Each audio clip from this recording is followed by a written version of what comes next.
Hello friends, জয় মোহনবাগান। অবশেষে জয়ের সরণিতে ফিরল মোহনবাগান। গত ম্যাচে হারার পর এই ম্যাচটা কিন্তু অনেকটাই চাপ ছিল আমাদের ওপর, কারণ আমরা গত প্রথম ম্যাচ হেরে গেছি। প্রথম ম্যাচটা সবসময় ভাইটাল, তো সেই ম্যাচে আমরা হেরে গেছি, 3 পয়েন্ট লুজ করেছি। তো আজকের ম্যাচটার আগে মোহনবাগান শিবির একদমই থমথমে একটা ভাব ছিল, এবং আগের ম্যাচে আমরা দেখেছি যে গ্যালারি থেকে অনেক প্রতিবাদও হয়েছিল যে কেন এরকম জুনিয়র দলকে দিয়ে খেলিয়ে দেওয়া হচ্ছে পুরো ম্যাচ। তো সেখানে কিন্তু অনেকটা প্রতিবাদ হওয়ার পর মোহনবাগান টিম কিন্তু অনেকটাই চুপচাপ হয়ে গিয়েছিল। তো আজকের ম্যাচটা অতি গুরুত্বপূর্ণ ছিল মোহনবাগানের জন্য, সমর্থকদের জন্য। তো সেখানে কিন্তু সসম্মানে উত্তীর্ণ হয়েছে, 4-0 গোলের ব্যবধানে জয় পেয়েছে। হয়তো গোলের ব্যবধান আরও বাড়তেও পারত, তবে এইসব ম্যাচে গোল পেয়েছে, জয় পেয়েছে, এটা বড় কথা না। এইসব ম্যাচে জয় পাবে, মোহনবাগান জিতবে, এটাই কিন্তু স্বাভাবিক ঘটনা। তবে ব্যাপার হচ্ছে মোহনবাগান কেমন খেললো। এবার যদি কেমন খেললো গোলের সংখ্যা দিয়ে বিচার করলে কিন্তু সেইভাবে বোঝা যাবে না ম্যাচটা মোহনবাগান কেমন খেললো, কারণ মোহনবাগানের খেলায় কিন্তু আজকেরও ছন্নছাড়া একটা ভাব ছিল। যদিও মোহনবাগান আজকে 4খানা গোল করেছে ঠিকই, ম্যাচও জিতেছে, সবই ঠিক আছে। তবে গতদিন যে ছন্নছাড়া খেলাটা দেখেছিলাম, আজকের হয়তো তার থেকে একটু ইমপ্রুভ করেছে ঠিকই, তবে ছন্নছাড়া ভাব কিন্তু আজকেরও রয়েছে। আজকেরও কিন্তু কালীঘাট প্রচুর অ্যাটাক করেছে মোহনবাগান বক্সে, হয়তো মোহনবাগান গোলও খেয়ে যেতে পারতো, তবে ভাগ্য ভালো মোহনবাগান গোল খায়নি এবং ক্লিন শিট রাখতে পেরেছে, এটা একটা ভালো খবর। কিন্তু যেভাবে কালীঘাট অ্যাটাক করেছে সেটা কিন্তু একদমই ভালো বিষয় না, কারণ সালাউদ্দিন এক প্রান্ত দিয়ে খুবই ভালো খেলছে, অন্য প্রান্ত কিন্তু একদমই চুপচাপ দাঁড়িয়ে থাকছে। এটা কিন্তু খুবই খারাপ লাগছে দেখে যে অন্য প্রান্ত একদমই কাজ করছে না। তো আজকে প্রথমতেই দুটো গোল পেয়ে যাওয়া থেকে মোহনবাগান অনেকটাই চাপমুক্ত হয়ে সেকেন্ড হাফে খেলেছে, এবং সেখানে কিন্তু আরও দুটো গোল করেছে, অর্থাৎ 4-0 গোলের ব্যবধানে জয়লাভ করেছে।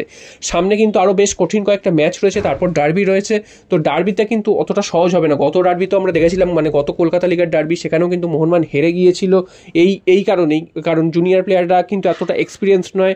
হয়তো আস্তে আস্তে আরও 3-4টে ম্যাচ খেললে আরও কিন্তু অনেকটা গুছিয়ে নিতে পারবে নিজেদের, এটাই কিন্তু মনে হচ্ছে। এবং গত ম্যাচের থেকে এই ম্যাচে হয়তো একটু ইমপ্রুভ করেছে ঠিকই, তবে আরও ইমপ্রুভ করতে হবে, অনেকটাই কিন্তু এগোতে হবে।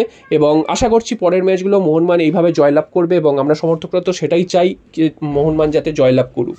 আর এরপর চলে আসি ট্রান্সফারের একটা খবরে। ট্রান্সফারের খবরে আসলে কিন্তু যেই খবরটা বলতে হয় সেটা হচ্ছে, ট্রান্সফার নিয়ে এই মুহূর্তে সেইভাবে বিশেষ কিছু আপডেট আসছে না, তবে যেই সব আপডেটগুলো আসছে সেগুলো কিন্তু একদমই ভাষা এবং রিউমার বললেই চলে। তবে যেহেতু রিউমারটা উঠে এসেছে একটা বড় একটা পেজ থেকে, সেই জন্য তোমাদের জানিয়ে দিচ্ছি। এটা রিউমার হিসেবেই ধরো, একদম কনফার্ম কিন্তু নয়, বা কোনো লিঙ্ক আপ হয়েছে এমনটাও কিন্তু নয়। যেটা শোনা যাচ্ছে, মোহনবাগানে ফিরতে পারেন কার্ল ম্যাথিউকে তোমরা সবাই চেনো। মোহনবাগানে তিনি কিন্তু খেলেছিলেন 2 বছর, এবং তারপর তিনি চলে গেছিলেন গোয়ায়, এবং গোয়ার হয়ে তিনি খেলছিলেন। তবে তাকে নাকি আবার ফিরিয়ে আনা হতে পারে, সেরকমটা কিন্তু শোনা যাচ্ছে। যদি এই ঘটনাটা সত্যি হয়, মোহনবাগানে যদি ফিরিয়ে আনে, যদিও এটা হওয়ার সম্ভাবনা খুব কম, কারণ কার্ল ম্যাথিউর বয়সটা এখন অনেক অনেক অনেক বেড়ে গেছে, এবং মোহনবাগান কিন্তু ছেড়ে দিয়েছিল তার বয়সটা বেড়ে যাওয়ার জন্যই। তো আবার যদি তাকে ফিরিয়ে আনে, তাহলে কিন্তু এটা কিন্তু একদম বাজে ডিসিশন হবে ম্যানেজমেন্টের জন্য, এবং ম্যানেজমেন্ট কি চিন্তা ভাবনা করছে কিছু বোঝা যাচ্ছে না। যদিও আইএসএল একটা অনিশ্চয়তার দিকে চলে গেছে বলে এই জিনিসটা তৈরি হয়েছে।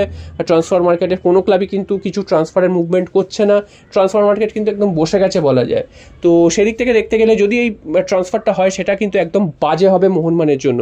যদিও আশা করা যাচ্ছে এই ধরনের ট্রান্সফার হবে না, এটা জাস্ট একটা রিউমার পর্যায়ে, বা এর কোনো ভিত্তি নেই। তবে যেহেতু নিউজটা উঠে এসেছে, চারিদিকে শোনা যাচ্ছে, তাই জন্য তোমাদের জানিয়ে দিলাম।